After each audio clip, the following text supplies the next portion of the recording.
Capricornians, we start this month with a phenomenal transit. We have Saturn, and she's moving after 28 and a half years into Scorpio. She moves from Libra, where she's been there for the last 2.5 years. Now, Saturn, every time that it moves into a particular house, she's merely shifting her gaze and she's emphasizing on the area of your chart that requires attention at that point of time. Unfortunately or fortunately, Saturn never really leaves our chart. So, for those of you who keep asking me, and I keep getting these lovely mails wherein people are asking me, oh, when is it that Saturn is going to be leaving me, and when is it that I will finally get rid of Saturn? Saturn never really leaves. She just moves or shifts her gaze from a particular house onto another house. And in your case, Capricornians, she's going to be there in your 11th house. That is a house of long distance travel. It is a house of friendships. It is a house of higher learning. It is also the house of groups of people. Now, Saturn can be restrictive. Saturn can cause some amount of frustration, and Saturn is also your ruling planet, Capricornians. She's not somebody who's new to you. You're quite used to the discipline and structure that Saturn brings. So, for a lot of you, I would say it is not really going to be a challenging time. But for those of you who find structures and regulation, rules, discipline to be quite a task, I think Saturn is somehow going to bring that more over you, and the lessons always are not always pleasant. But then I think that change seldom is. A lot of us are happy being the way that we are until the time the pressure or pain is not applied. A lot of us are not willing to change at all. So look at the Saturn shift into your 11th house as a welcome shift. Look at, I would say that rather than fearing the Saturn energy, one should sort of welcome it and work along with the Saturn energy. For after 2.5 years, that is by October 2015, is when Saturn again moves, again shifts. That is a time that you would have learned the lessons that are also on the soul level. So these are not just your mental or your physical changes that are taking places, but they're also on evolvement level. A lot of you will be evolving on a soul level as well. You will be recognizing people for who and what they are, friendships for what they are. I think a lot of you are going to be letting go of friendships as deadwood, friendships that have far served their purpose and are just there for the sake of being there. I think a lot of you are going to be looking at things for what they are, and this trend started for you by end September, Capricornians. A lot of you have started looking at things with a very realistic eye, and for you that is not again something new, because Saturn is ruled by practicality. You're a very grounded zodiac, so to speak, and for you practicality and material success and being logical is something that comes quite natural to you. But now with the Saturn shift being there, and for the last 2.5 years Saturn has been there in your 10th house, and she, for some of you, would have taken you to enormous success in your career. You would have seen great heights in your success, and for some of you it would have been a fall from grace. For a lot of you, it could have also been a very challenging time at your workplace for the last 2.5 years, where it could be a constantly been trying to prove yourself, your worth, what it is that you bring on the table. So while you would have been appreciated for your work, you would have come under a lot of criticism as well.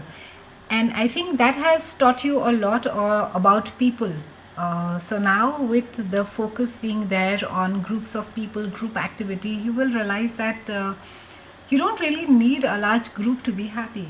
You're quite okay on your own. And I think the focus also now is moving on to your extended families. I think there is a lot of giving back that is required, Capricornians. I think there is a lot of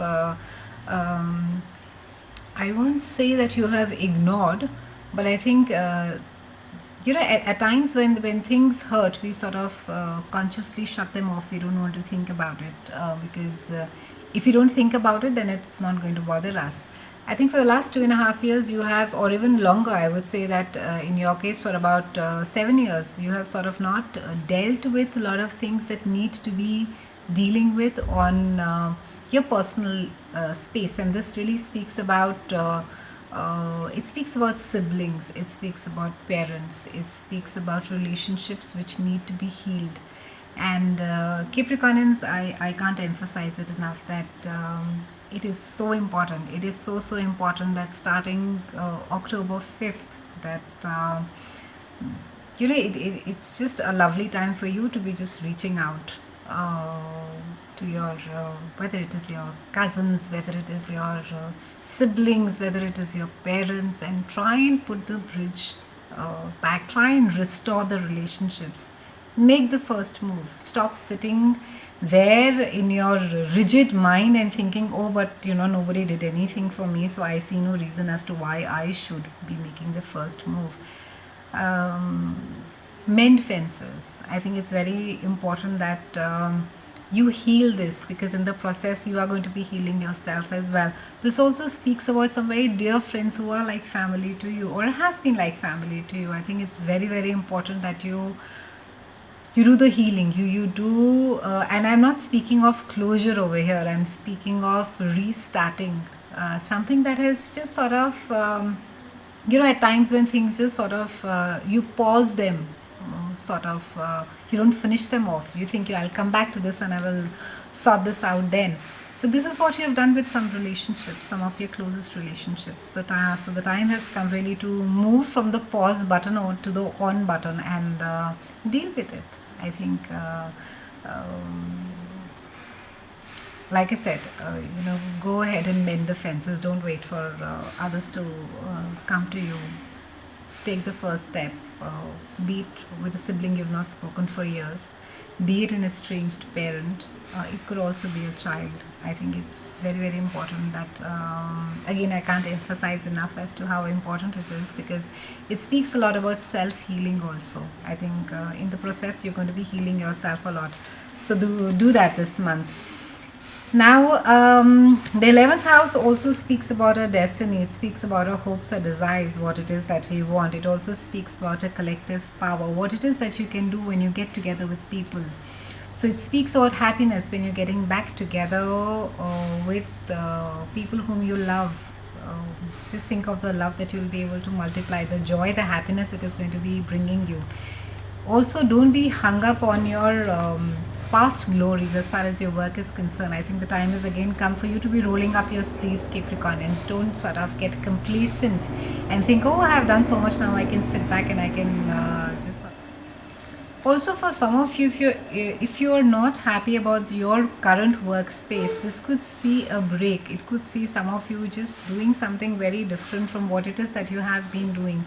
It speaks of a breaking or a completion of a project, starting or moving on to something drastically different from what it is that you were doing. It could also mean doing something with partners who are not in the same country as you. It could also mean moving of a country as well. A lot of you could actually think or even move to another country. This also speaks of ending of some business partnerships that have not been serving you much good, and this again could be to do with partners who are not in the same country as you. They could be your foreign counterparts, and you may just decide to put an end to that partnership. So a lot of closures over there. You could also be struggling to keep a balance between your work and your home place, Capricornians. I think there seems to be quite a thin line where a lot of you seem to be walking on. And this is specifically for those of you whose rising or ascendant is there in Capricorn. You will be... I think there is, in any case, a lot of work that is there, or rather you have consciously sort of filled up your calendar, so there's not much time to think. And as a result, of course, your home life seems to be suffering, or consciously you're not putting any mind to it. So it's a good time to sort of step. So, overall, a great month for you, Capricornians. Let go of the deadwood, which serves no purpose. Let go of friendships, which serve no purpose. And I think the realization that you are quite happy being by yourself and not in a large group of friends, that you no longer really require the adulation, and you're quite happy being without the fair weather friends is going to be quite a revelation. Reach out and take the first step, and let the healing begin. So, overall, a great month, a great start, Capricornians. Have a lovely October. I'll see you in November, and thank you so much for watching.